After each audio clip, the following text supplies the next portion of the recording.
Good evening all of you. आज जो chapter हम स्टार्ट करने जा रहे हैं दैट इज़ एवरेज। हमने पिछले क्लासेस में कंप्लीट किया है number system and HCF and LCM along with the questions part. और आज का जो हमारा सेशन होगा that is based on the next important chapter that is average. अब ये जो चैप्टर है ये तुम्हारे एग्ज़ाम में if you are talking about C D S, AFCAT, C A P F, तो हर पेपर में इसके 3 से 4 क्वेश्चंस तो आते ही आते हैं।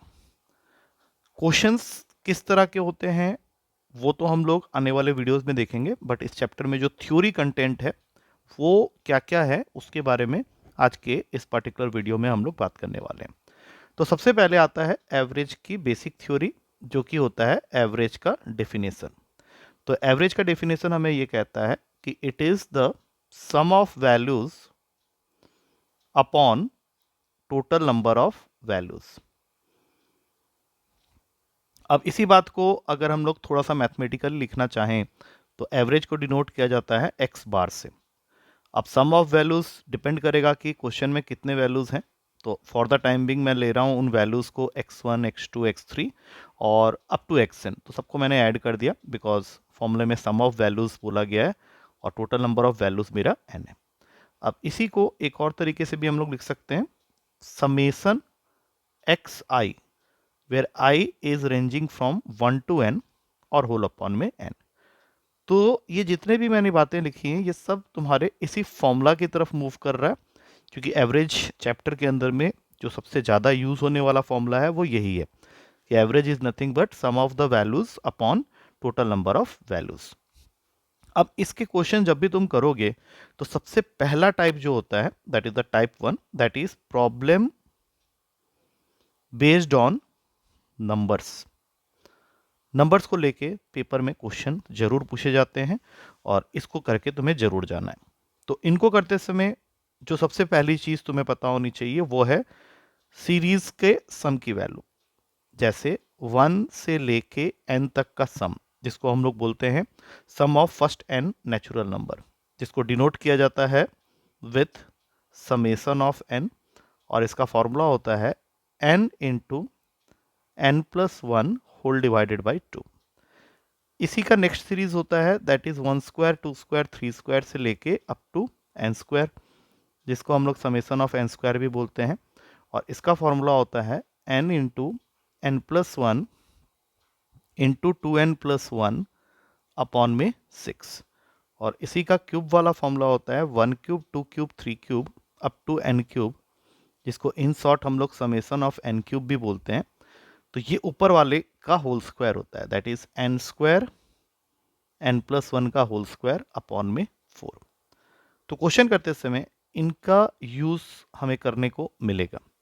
अब इसके अलावा इसके अंदर और क्या होते हैं, नंबर थ्योरी के अंदर में और कौन सी बातें होती हैं इंपॉर्टेंट, उसके बारे में भी डिस्कस करते हैं एक एक करके। नेक्स्ट इंपॉर्टेंट चीज जो इसके अंदर में हमें देखने को मिलेगी दैट इज कि कई बार तुम्हें पेपर में पूछा जाएगा कि find the average of first 10 odd numbers. अब यहाँ पे एक चीज का हमेशा ध्यान रखना कि कोई भी ऐसी सीरीज का अगर तुम्हें एवरेज निकालना है जो कि एपी में है। अब एपी क्या होता है, जैसे मान लो मैं फर्स्ट 10 ऑड नंबर्स लिखूंगा तो I should start with 1, 3, 5, 7, 9, 11, 13, 15, 17 and 19। ये हो गए मेरे फर्स्ट 10 ऑड नंबर्स। अगर हम लोग ध्यान से देखें तो जो कंसेक्यूटिव टर्म्स हैं उनके बीच का जो डिफरेंस है दैट इज यूनिफॉर्म। तुम यहाँ पे देख सकते हो कि हर एक टर्म के बीच का जो डिफरेंस है वो 2 का है। तो ऐसे सीरीज को हम लोग बोलते हैं एपी। तो अगर तुम्हारा सीरीज एपी में है और तुम्हें ऐसे पर्टिकुलर सीरीज का एवरेज निकालने के लिए बोला जा रहा है तो इसके 2 अप्रोच हैं। पहला अप्रोच कि तुम्हारे टोटल नंबर ऑफ वैल्यूज तुम देख रहे हो 10 है, तो यहाँ पे n जो है that is total number of values वो एक इवन नंबर है। तो अगर तुम्हारा total number of values in a series is an even number और तुम्हें ये भी पता है कि सीरीज तुम्हारा एपी में है, तो उसका एवरेज होता है हमेशा n by 2th plus n/2 plus 1th value या टर्म होल अपॉन में 2। ये तुम उन क्वेश्चंस में यूज कर सकते हो। वहां पे दो बातें का होना बहुत जरूरी है। एक तो तुम्हारा सीरीज एपी में होना चाहिए और total number of values even होनी चाहिए। अब जैसे अगर इसी क्वेश्चन की बात करें तो n हमारा 10 था जो कि एक इवन नंबर था और सीरीज एपी में है, वो हमने पहले ही देख लिया था। तो 10/2 that means fifth and 10/2 plus 1 5 plus 1 that is sixth. तो फिफ्थ और सिक्स्थ वैल्यू को ऐड करके जो आंसर आएगा वही तुम्हारा एवरेज होगा। तो यहाँ पे फिफ्थ और सिक्स्थ वैल्यूज हैं 9 एंड 11, तो एवरेज हो गया 9 प्लस 11/2 जो कि सॉल्व करने के बाद तुमको एवरेज की वैल्यू दे देगा 10। ये हुआ तुम्हारा पहला अप्रोच। अब इसी को एक दूसरे तरीके से भी हम लोग कर सकते हैं। अब उसके लिए भी कंडीशन सेम है कि तुम्हारा सीरीज एपी में होना जरूरी है। अब अगर सीरीज एपी में है और तुम्हें ये भी नहीं देखना कि कितने वैल्यूज हैं, तो सीधी सी बात है, सीरीज एपी में होने पे फर्स्ट और लास्ट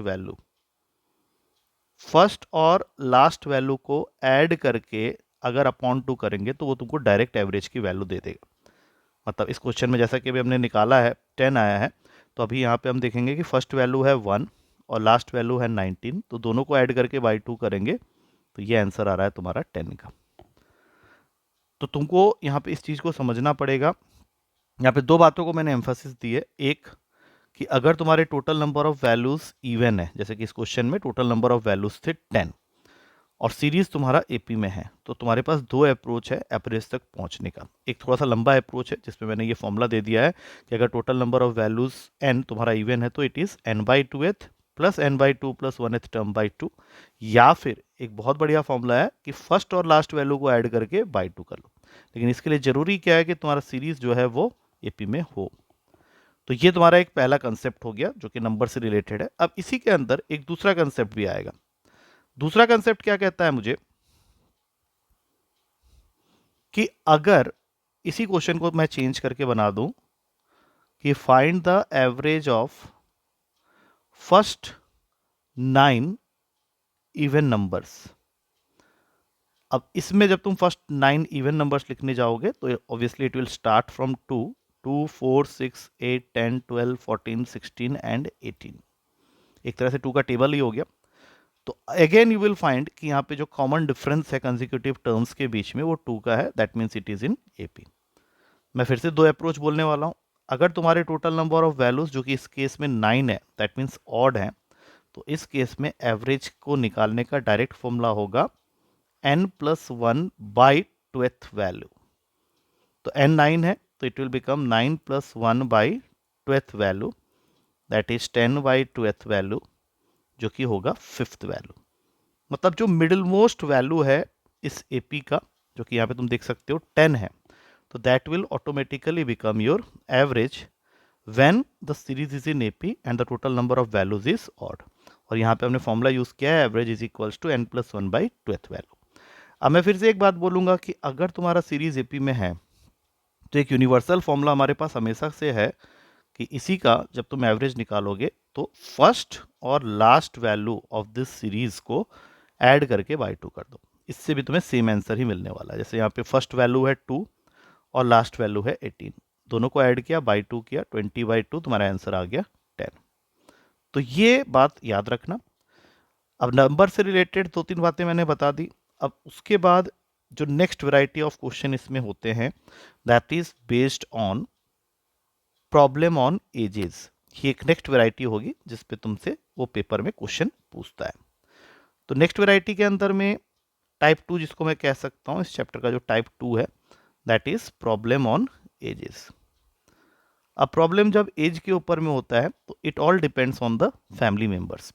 कई बार तुम्हारे क्वेश्चन के अंदर में जो फैमिली मेंबर्स होंगे वो 2 भी हो सकते हैं, 2 से ज़्यादा भी हो सकते हैं। अगर 2 हैं या 2 से ज़्यादा हैं, सबके लिए यूनिवर्सल फॉर्मूला है कि average age of the family जो होगा that will be always equals to sum of the ages of members जितने भी हैं जो कि तुम्हारे फैमिली में हैं upon total number of members in the family.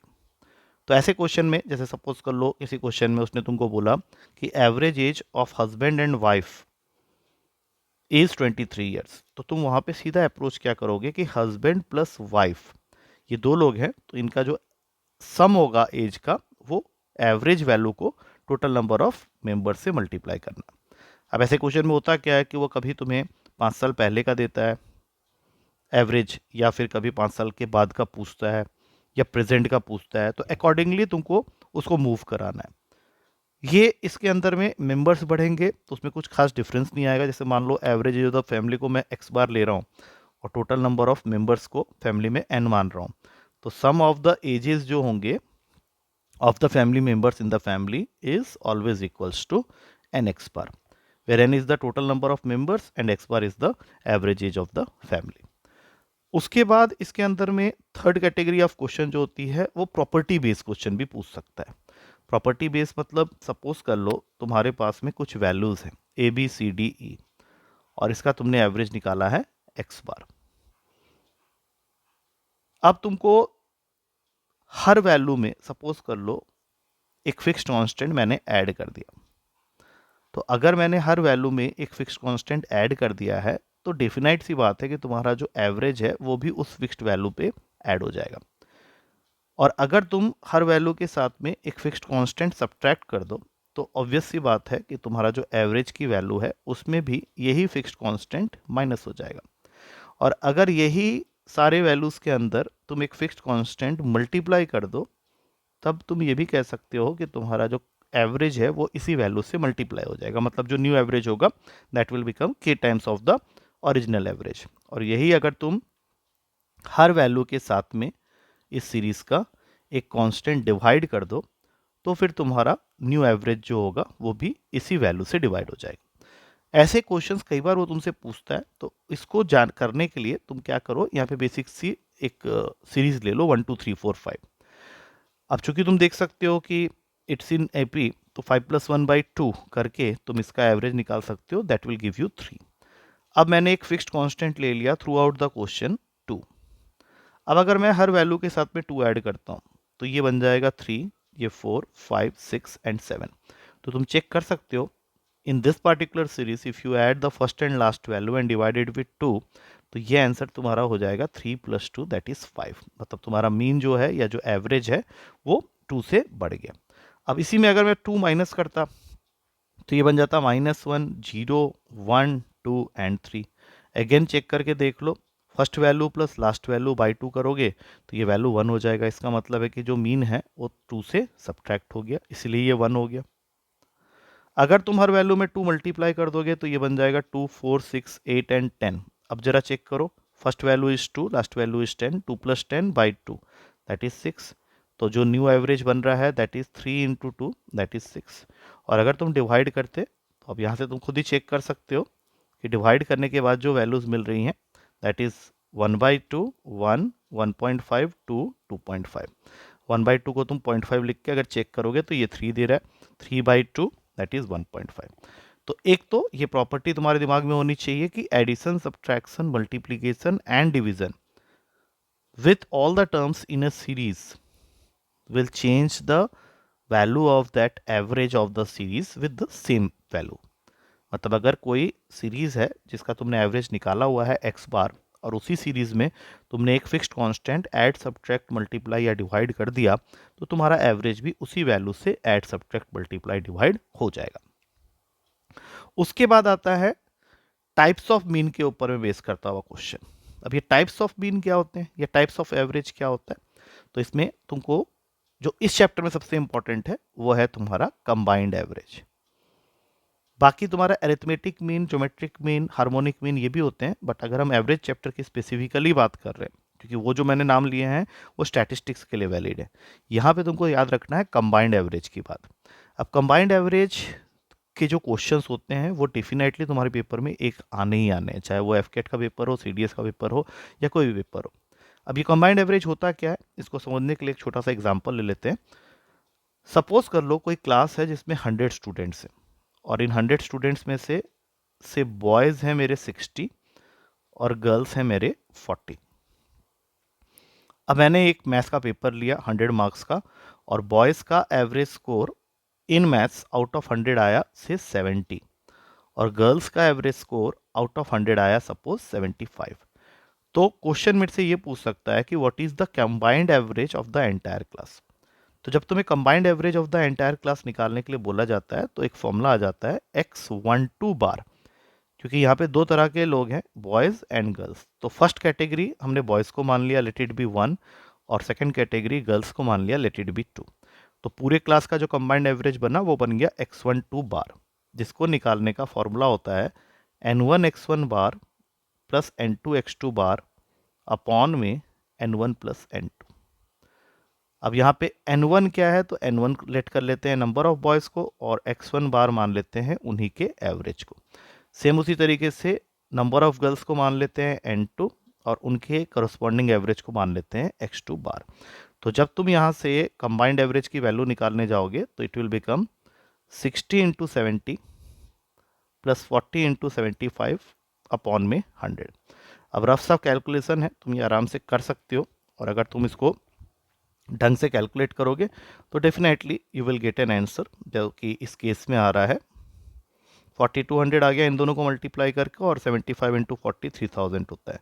तो ये तुम्हारा बन रहा है 7200 upon 100 that is equals to 72। अब यहाँ पे एक चीज़ को जरूर समझना कि जो कंबाइंड एवरेज की वैल्यू आती है वो जो दो एवरेज क्वेश्चंस में अवेलेबल हैं उनके बीचों बीच लाई करेगी। दैट मीन्स तुम्हारे पूरे क्वेश्चन में एक एवरेज ऐसा होगा जो कम होगा और एक एवरेज ज़्यादा होगा। तो ये जो कंबाइंड एवरेज की वैल्यू होती है वो हमेशा इन दोनों एक्सट्रीम्स के बीच में लाई करती है। अब इसी क्वेश्चन को वो थोड़ा सा मॉडिफाई कर सकता है, उस पर वो क्या करेगा मैं तुमको बताता हूँ एक एग्जांपल के थ्रू। वैसे तो हम लोग क्वेश्चन करेंगे तो ये और क्लियर हो जाएगा। वो तुम्हें किसी क्वेश्चन में किसी क्लास के टोटल स्टूडेंट्स की जानकारी दे रहा है 100, बट वो तुमको ये नहीं बता रहा कि इस क्लास में बॉयज़ कितने हैं और गर्ल्स कितने हैं। उसने दोनों को ही अननोन कर दिया, बट बदले में उसने तुमको कंबाइंड एवरेज की वैल्यू दे रखी है, से कर लो यहाँ पे 72। That means x12 bar that is the combined average of the entire class is given to you as 72। और साथ में और क्या दिया हुआ है, बॉयज़ का एवरेज दे रखा है x1 बार से 70 और गर्ल्स का भी एवरेज स्कोर दे रखा है आउट ऑफ 100 से 75, और बदले में उसने अननोन छोड़ दिया है number of boys and number of girls को।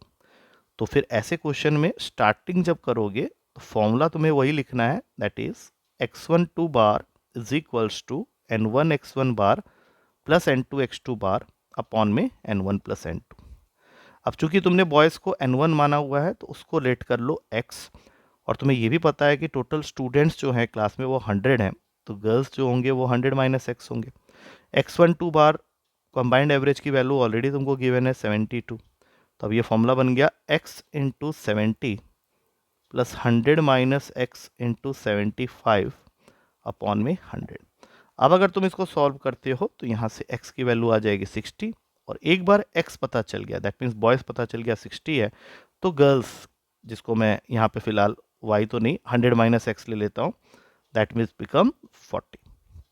अब इसके बाद वो वैरायटी ऑफ क्वेश्चन बना सकता है, वो तुमको गर्ल्स और बॉयज़ की वैल्यूज़ ले आने के बाद ये भी पूछ सकता है कि what is the ratio of boys to girls, या फिर गर्ल्स टू बॉयज़, या फिर ये पूछ सकता है कि what is the percentage of boys in the class, या what is the percentage of girls in the class. कोई भी क्वेश्चन बना सकता है। Once you are known with the values तो तुम्हारे लिए ये बहुत मुश्किल नहीं रहेगा ये पता करना कि कितने बॉयज़ हैं कितने गर्ल्स हैं। एक बार ये पता चल जाए तो उनका रेशियो उनका परसेंटेज तुम कुछ भी निकाल सकते हो।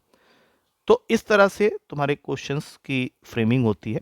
इसी में एक क्वेश्चन वो ये बना सकता है, जैसे अभी तुमने निकाला कि बॉयज़ जो है वो 60 हैं और गर्ल्स जो है वो 40 हैं, तो यहाँ पे वो एक क्वेश्चन क्रिएट कर देगा कि what percentage of boys is girls.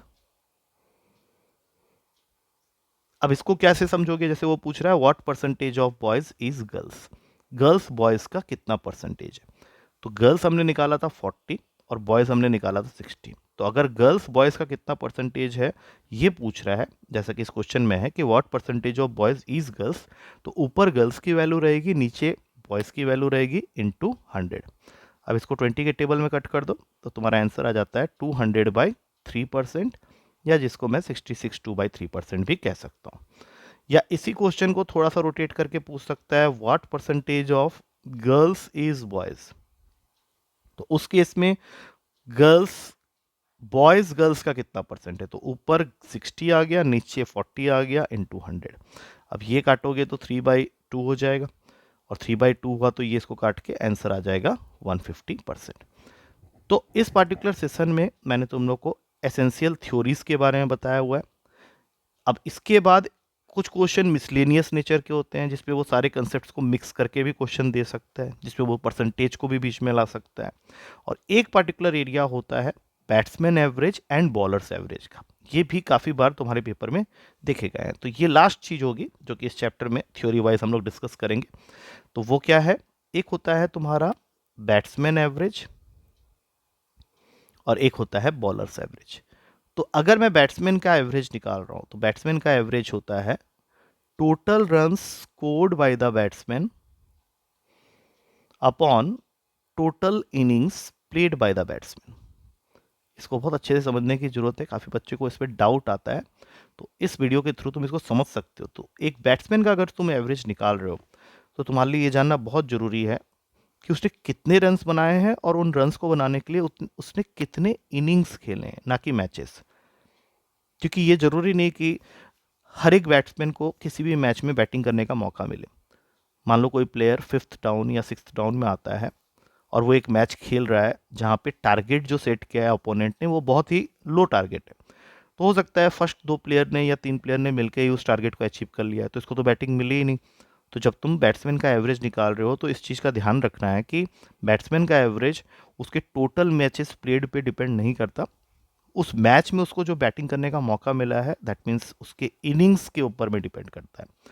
तो अगर किसी क्वेश्चन में ये बताया जा रहा है कि एक बैट्समैन का एवरेज है 40 इन 50 इनिंग्स, तो ये बैट्समैन कितने रन्स बनाया है ये जानने के लिए इसी फॉर्मूला में चले जाओ, क्योंकि इसने तुमको एवरेज दे रखा है 40 बट इनिंग्स दे रखा है 50। तो टोटल रन्स हो जाएंगे, इस फॉर्मूला से देख लो, क्योंकि एक्स बार मैंने यहाँ पे लेट कर लिया है बैट्समैन एवरेज को, और टोटल इनिंग्स को लेट कर लिया है एन। तो फॉर्मूला वही बन जाएगा n x bar. That means इस बैट्समैन ने स्कोर बनाए होंगे 50 इंटू 40, दैट इज 2000। बाकी हम लोग जब क्वेश्चन करेंगे तो ये चीज़ें और क्लियर होंगी। अच्छा, इसी के अंदर में एक और चीज़ होंगी, दैट इज बॉलर्स एवरेज। तो जब बॉलर्स एवरेज की बात होती है, तो बॉलर्स एवरेज डिपेंड करता है दो चीज़ों पे। अब जब तुम बॉलर्स एवरेज की बात कर रहे हो, तो यहाँ पे बॉलर का एवरेज होता है total runs given by the bowler upon total wickets taken by the bowler. अब ये अच्छे से समझ लेना, क्योंकि ये बहुत बच्चों को पता नहीं होता है, और बहुत बच्चों को ये मिसकंसेप्शन होता है कि शायद बॉलर का एवरेज उसने टोटल रन्स दिए हैं और कितने ओवर में दिए हैं इस पर डिपेंड करता है ना। That is a different story, that is economy rate. अगर हम ये कैलकुलेट कर रहे हैं कि उसने कितने रन दिए हैं और कितने ओवर में दिए हैं, तो that is not bowlers average, that is his economy rate. Bowlers average decide होता है कि बॉलर ने कितने रन दिए हैं, बदले में उसने कितने विकेट लिए हैं। दैट मीन्स अगर इसी फॉर्मूला में मैं बॉलर्स एवरेज को एक्स बार मान लूँ और टोटल विकेट्स टेकन बाई हम को एन मान लूँ, तो ये टोटल रन्स इस बॉलर ने कितने दिए हैं, ये इसका फॉर्मूला बन जाएगा total runs given is equals to N x bar. तो ये फॉर्मूलाज जो मैंने यहाँ पे बताए हैं इस वीडियो के अंदर में, ये बेसिक थ्योरी है इस चैप्टर की। ऑलमोस्ट ये 24-25 मिनट्स का वीडियो है। तो अगर एवरेज को रिवाइज कर रहे हो या उसको फर्स्ट टाइम भी कर रहे हो, तो पहले तुम्हें इन थ्योरीज को अच्छे से एक बार रिवाइज करना पड़ेगा, अच्छे से समझना पड़ेगा, क्योंकि तुम्हारे पेपर में जो क्वेश्चंस आते हैं उसी के रिलेटेड इस पर्टिकुलर वीडियो में मैंने थ्योरी बताई है। आने वाले वीडियो में we will be discussing the questions based on that. अब तक क्या क्या क्वेश्चन, किस तरह के क्वेश्चन तुम्हारे पेपर में पूछे जाते हैं, उनके ऊपर में मैं एक सेपरेट वीडियोस बनाऊंगा, जिससे कि तुम्हें ये पता चलेगा कि तुम्हारे पेपर के लिए क्या क्या क्वेश्चन करना जरूरी है। तो मैं चाहूँगा कि इस वीडियो को आराम से तुम लोग शुरू से लेकर लास्ट तक अच्छे से देख लो, so that while doing the question you should be keeping on all this points in your mind. क्योंकि अगर तुम्हारा बेसिक कंसेप्ट जो तुम कहते हो कि क्लियर नहीं है, वो तुम इस वीडियो से क्लियर कर सकते हो, सो दैट जब तुम क्वेश्चंस करने जाओगे तो you will not face much problems. ठीक है, तो आज की वीडियो पे यहीं पे रोकते हैं, करेंगे इसके ऊपर में कल की क्लास में और परसों की क्लास में क्वेश्चंस और भी डिस्कस करेंगे। Till then take care and thank you to all of you.